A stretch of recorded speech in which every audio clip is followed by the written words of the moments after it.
The war in Ukraine is hitting close to home as President Biden recently warned U.S. businesses to ready themselves for a Russian cyber attack. For more on this, let's welcome Senator Mike Rounds of South Dakota. He and more than 20 other senators sent a letter on Sunday evening to the U.S. Homeland Security Secretary raising concerns about U.S. readiness against cyber threats amid the Russian invasion of Ukraine. And Senator, thanks for joining us. Prior to the invasion, the Biden administration was very transparent or forthcoming about intelligence that it was receiving, more so than maybe we've ever seen in the past. And as we now know, everything that they were sharing with us came to pass. So if they tell us that they're preparing cyber attacks, they must have some pretty good evidence. You probably know more than we do about it. What can you tell us?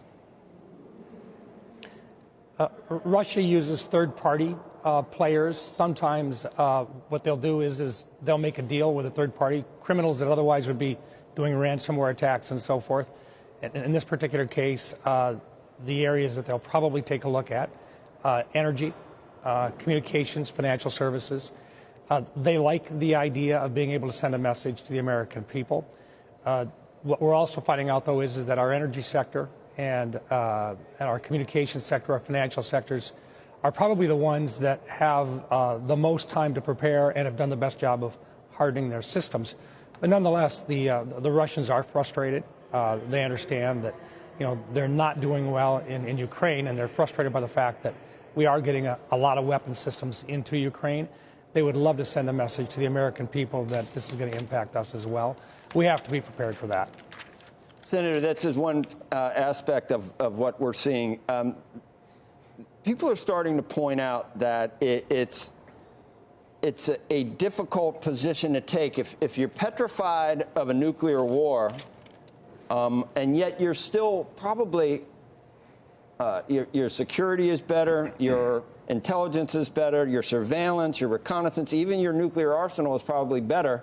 Just knowing that Russia is armed, should we take that as a reason to completely not stay out of it, but to not perhaps do as many things as we would be doing if we were just trying to help Ukraine win? I mean, we're not all in. I don't know whether we should be. And if you do, no one wants a nuclear confrontation. But does that put us in a box that we shouldn't be in? I think there's two things that we've got to remember. First of all, we are dealing with a nuclear power, and you can't walk away from that fact. And that limits what we would normally do. But second of all, we want to make sure that our NATO allies are with us. And we are a lot stronger when we have NATO joining with us, and that they know that we're going to be with them and that this is in their backyard. So anything that we do, we want to make sure that we keep that coalition together. That's really important. But you are correct. We can't be just always on the defensive. And we've got to make sure that Mr. Putin understands that his actions will be met, and that we're not going to just simply walk away, and that what he has done is absolutely wrong in the eyes of the rest of the world. And there's a certain amount of humanity here that steps into this.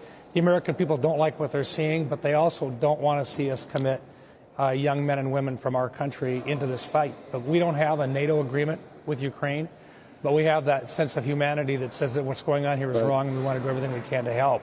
And it puts us in a rather interesting position, because we know that what Putin is doing is absolutely wrong. How do we contend with it, and what's the best long-term plan to make sure that he does not succeed? That means, number one, keeping our NATO allies together, putting every single sanction that we possibly can on him, making sure the Russian people know that this is his fault and nobody else's, and that we're not going to walk away from Ukraine.